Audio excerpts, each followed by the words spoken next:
मिहारू लियो पर कूद पड़ी और उसी के चाकू से उस पर हमला कर दिया। फिर उसने गोरेंग को आजाद करके चाकू दिया और गोरेंग ने एक ही झटके में लियो का काम तमाम कर दिया। इसके बाद गोरेंग बेहोश हो गया और बाद में जब उसकी आंख खुली तो उसने देखा कि मिहारू ने उसकी टांग पर चादर से पट्टी की थी और वह पास ही बैठकर लियो को खा रही थी। उसने थोड़ा बहुत मांस गोरेंग को भी खिलाया और फिर बिना कुछ कहे नीचे चली गई। कहानी की शुरुआत होती है वर्टिकल सेल्फ मैनेजमेंट सेंटर नाम की एक जेल से, जहां गोरेंग नाम के एक आदमी की आंख खुली और उसने देखा कि वो 48 नंबर कमरे में कैद था। वहां एक बिस्तर और सिंक के अलावा और कुछ नहीं था और अजीब बात यह थी कि कमरे के बीचों बीच एक छेद था। उस कमरे में लियो नाम का एक कैदी भी था, जिसने बताया कि यहाँ सैकड़ों मंजिलें हैं और हर मंजिल पर 2 कैदी हैं। हर रोज इस छेद से खाना नीचे आता है और कैदियों के पास खाना खाने के लिए सिर्फ 2 मिनट होते हैं। इसके बाद यह खाना अगली मंजिल पर जाता है। हर महीने के अंत में कैदियों को अलग मंजिल पर भेजा जाता था। जब गोरेंग के कमरे में पहली बार खाने का टेबल आया तो उसने कुछ नहीं खाया, क्योंकि उसने निचली मंजिलों के लोगों के लिए खाना बचाने का फैसला किया। खैर, लियो ने फटाफट से खाना खाया और बचे हुए खाने पर थूक दिया, क्योंकि वह जानता था कि ऊपर की मंजिलों के लोग भी यही करते हैं। फिर गोरेंग ने अपने लिए एक सेब रख लिया, पर टेबल के नीचे जाते ही कमरे में गर्मी बढ़ने लगी। असल में खाने को अपने पास रखना मना था, इसीलिए गोरेंग को यह सेब फेंकना होगा, वरना वह यहीं जलकर मर जाएगा। तब गोरेंग को वह इंटरव्यू याद आया जो उसने इस जगह पर आने से पहले दिया था। उसने कागज पर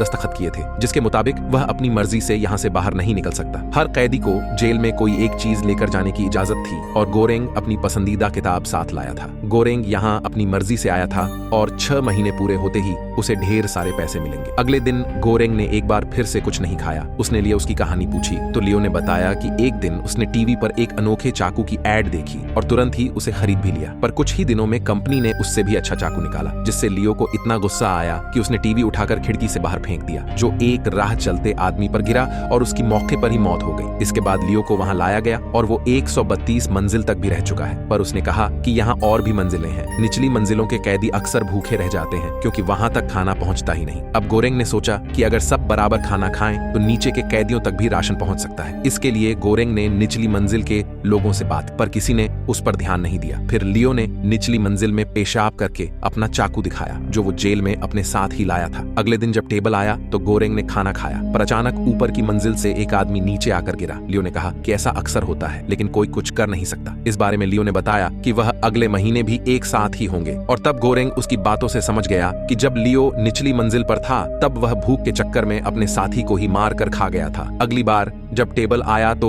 उस पर मिहारू नाम की एक औरत बैठी थी। गोरेंग ने देखा कि वह जख्मी थी, पर लियो ने गोरेंग को उससे दूर रहने को कहा। मिहारू हर महीने एक बार टेबल पर बैठकर नीचे तक जाती थी, ताकि वह अपने खोए हुए बच्चे को ढूंढ सके। साथ ही वह कई कैदियों को भी मार डालती थी, ताकि अगले महीने उसे अपने बेटे के साथ रखा जाए। शायद पहले जो आदमी गिरा था उसे मिहारू ने ही मारा होगा। लियो ने बताया कि मैंने किसी को मारा नहीं, बल्कि जो लाश मेरे कमरे में गिरी मैंने सिर्फ उसका मांस खाया। इसके बाद जब मिहारू अगली मंजिल पर गई तो कैदियों ने उसका फायदा उठाने की कोशिश की। गोरेंग ने चिल्लाकर उन्हें रोकना चाहा, पर जल्द ही मिहारू ने उन्हें जान से मार डाला। आखिरकार महीना पूरा हुआ और सभी कमरों में गैस भरकर कैदियों को सुला दिया गया। जब गोरेंग की आंख खुली तो वह 171वें मंजिल पर बिस्तर से बंधा हुआ था। लियो ने उसे इसलिए बांधा था क्योंकि गोरेंग जवान है और उसे गोरेंग से अपनी रक्षा करनी होगी। तभी बाकी मंजिलों से चिल्लाने की आवाजें आने लगी, क्योंकि सबकी मंजिलें बदल चुकी थी। जब गोरेंग के कमरे में टेबल पहुंचा तो खाने के लिए एक दाना तक नहीं बचा था। आखिरकार 8 दिन बाद लियो ने कहा कि देख भाई, बहुत भूख लगी है, अब कुछ तो खाना ही पड़ेगा।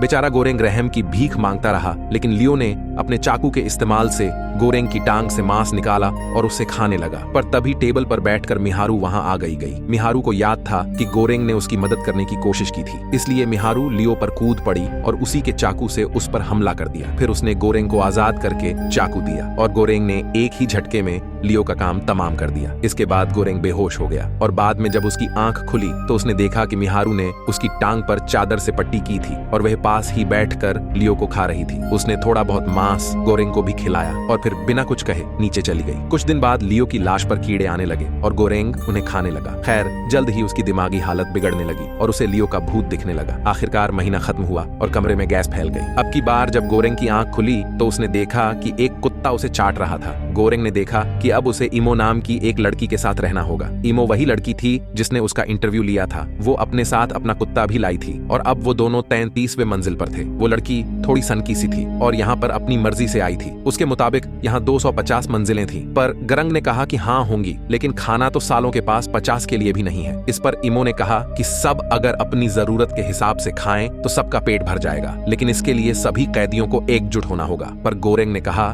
कि ऐसा कभी नहीं होने वाला। बाद में जब खाना आया तो इमो ने खुद और अपने कुत्ते को सिर्फ जरूरत के हिसाब से खिलाया। फिर उसने 2 लोगों के लिए प्लेट तैयार की और जब खाना नीचे पहुंचा तो उसने नीचे वाले कैदियों से उसकी बनाई हुई प्लेट में से खाने को कहा और कहा कि भैया प्लीज अगले कैदियों के लिए प्लेट बना देना। खैर लाजमी सी बात है कि उसकी किसी ने नहीं सुनी और गोरेंग ने फिर से कहा कि मैं यह सब करके देख चुका हूँ, कोई फायदा नहीं होने वाला। पर इमो ने हार नहीं मानी और रोज लोगों को जरूरत के मुताबिक खाने को कहती रही। 2 हफ्तों बाद गोरेंग भी तंग आ गया और उसने नीचे वाले कैदियों से कहा कि आज अगर इस लड़की की बात नहीं मानी तो रोज तुम्हारे खाने पे मूत के भेजूंगा। गोरेंग की यह तरकीब कामयाब रही और कैदी यही संदेश आगे पहुंचाने लगे। कुछ समय बाद टेबल आया तो उस पर मिहारू बेहोश पड़ी थी। गोरेंग और इमो ने उसे बिस्तर पर लिटा दिया। शाम तक भी जब उसे होश नहीं आया तो बेचारा गोरेंग खुद जमीन पर सो गया, लेकिन जब उसकी आंख खुली तो उसने देखा कि वो दोनों लड़कियां लड़ रही थीं, क्योंकि मिहारू इमो के कुत्ते को मारकर खा गई थी। खैर अगले दिन वो टेबल पर बैठकर चली गई। गोरेंग ने इमो को बताया कि मिहारू अपना खोया हुआ बच्चा ढूंढ रही है, पर इमो ने कहा कि पागल है क्या,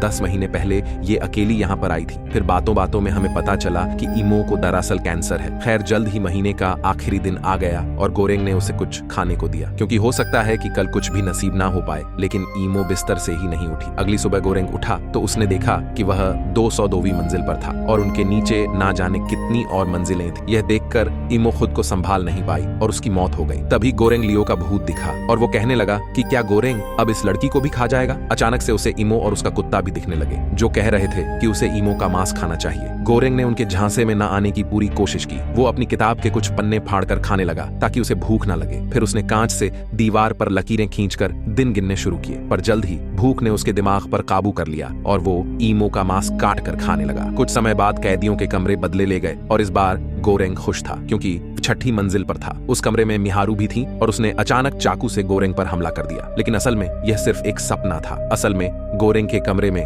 ब्रूनो नाम का एक आदमी था जो अपने साथ रस्सी लाया था। वो ये सोचकर बहुत खुश हो रहा था कि रस्सी की मदद से बिल्डिंग के टॉप तक पहुंच जाएगा। जब उसने 5वीं मंजिल के लोगों से मदद मांगी तो उन्होंने ब्रूनो की रस्सी पकड़ ली, पर जब ब्रूनो ऊपर चढ़ रहा था तो ऊपर से एक कैदी ने ब्रूनो के मुंह पे बाथरूम कर दी। अचानक ब्रूनो नीचे गिर पड़ा और ऐन वक्त पर गोरेंग ने उसकी जान बचाई। इस सब के चक्कर में रस्सी भी नीचे गिर गई। कुछ समय बाद गोरेंग को लियो और इमो के भूत फिर से दिखाई देने लगे। लियो ने उसे कहा कि तुम्हें हिम्मत रखनी होगी, क्योंकि अब सिर्फ 1 ही महीना बाकी है, और इमो ने उसे याद दिलाया कि कुछ भी अचानक नहीं बदलता। यह सब सुनकर गोरेंग जोश में आ गया और ब्रूनो की मदद से एक प्लान बनाने का फैसला किया। प्लान के मुताबिक वह कोई भी हथियार लेकर खाने के टेबल पर कूदेंगे और नीचे जाकर सबको उतना ही खाना देंगे जिससे हर एक कैदी का पेट भर सके। गोरेंग ने टेबल की स्पीड से हिसाब लगाया कि यहाँ 250 मंजिलें तो होंगी। ब्रूनो भी उसके साथ जुड़ गया और उन्होंने बेड तोड़कर लोहे के हथियार बनाए। फिर वो टेबल पर कूदे और 7वीं मंजिल पर पहुंचे। गोरेंग ने कहा कि इन कैदियों को तो कुछ नहीं मिलना चाहिए, क्योंकि इन्होंने कल ही तो खाया था और कल फिर से भी खाएंगे, इसीलिए उन्हें 50वीं मंजिल से ही खाना बांटना शुरू करना होगा। धीरे धीरे वो नीचे बढ़ते रहे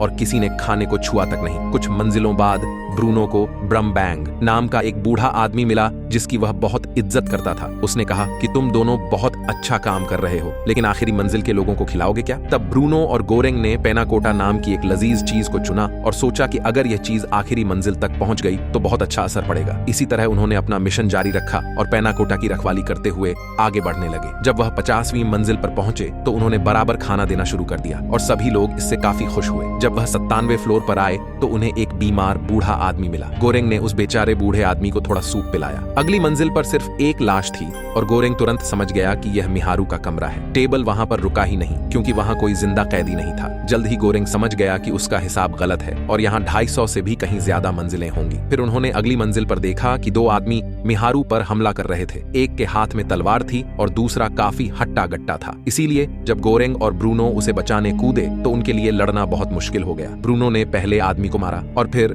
गोरेंग के साथ मिलकर पहलवान का भी काम तमाम कर दिया। लेकिन अब बहुत देर हो चुकी थी, क्योंकि मिहारू पहले ही मारी गई थी। गोरेंग उसके दुख में रोने लगा, पर ब्रूनो ने उसे टेबल पर खींच लिया। लिया। इसके बाद वह हर मंजिल पर बराबर खाना बांटते रहे। हालांकि कई मंजिलों पर सिर्फ मरे हुए कैदियों की लाशें थी। आखिरकार टेबल 333 मंजिल पर आकर रुक गया और उन्हें लगा कि यही आखिरी मंजिल है। पहले तो उन्हें लगा कि यहाँ कोई नहीं रहता, पर असल में कोई बिस्तर के नीचे छिपा हुआ था। यह कोई और नहीं बल्कि मोरो था। दरअसल वही मिहारू का खोया हुआ बच्चा था। ब्रूनो और गोरेंग उस लड़के की ओर बढ़े और जैसे ही वह टेबल से हटे तो वो फिर से नीचे जाने लगा। तब गोरेंग ने ब्रूनो से कहा कि पेना कोटा को जल्दी से छेद में फेंक दे, पर ब्रूनो ने ऐसा करने से इनकार कर दिया। हालांकि उन्होंने खाना चुराया था, पर फिर भी कमरा गर्म या ठंडा नहीं हुआ। आखिरकार काफी हिचकिचाहट के बाद ब्रूनो ने मोरो को खाना दिया। वो तीनों इसी मंजिल पर रुक गए और गोरेंग को लियो इमो और अब मिहारू का भूत भी मिलकर सताने लगे। अचानक ब्रूनो भी इन भूतों के साथ मिल गया और कहने लगा कि यह बच्चा एक संदेश है। तभी गोरेंग उठा और उसने देखा कि ज्यादा खून बहने की वजह से ब्रूनो की मौत हो गई थी। फिर जब अगली बार टेबल आया तो गोरेंग मोरो के साथ उस पर चढ़ गया और इसी तरह चलते चलते वह आखिरी मंजिल तक पहुंच गए, जहां अंधेरे के अलावा और कुछ नहीं था। आखिरकार गोरेंग को लियो दिखा, जो कह रहा था कि तुम टेबल से उतर जाओ क्योंकि तुम संदेश का हिस्सा नहीं हो। और आखिरकार वह दोनों मिलकर टेबल को देखने लगे, जो मोरों के साथ फिर से ऊपर जा रहा था। उन्होंने उम्मीद की कि शायद मोरों को देखकर ऊपर वाले कैदी नीचे की हालत समझ सकेंगे और हो सकता है कि एक दिन ऐसा आए कि सभी कैदी एक दूसरे के बारे में सोचते हुए मिल बांट कर खाने लगे। कहानी यहीं पर समाप्त होती है।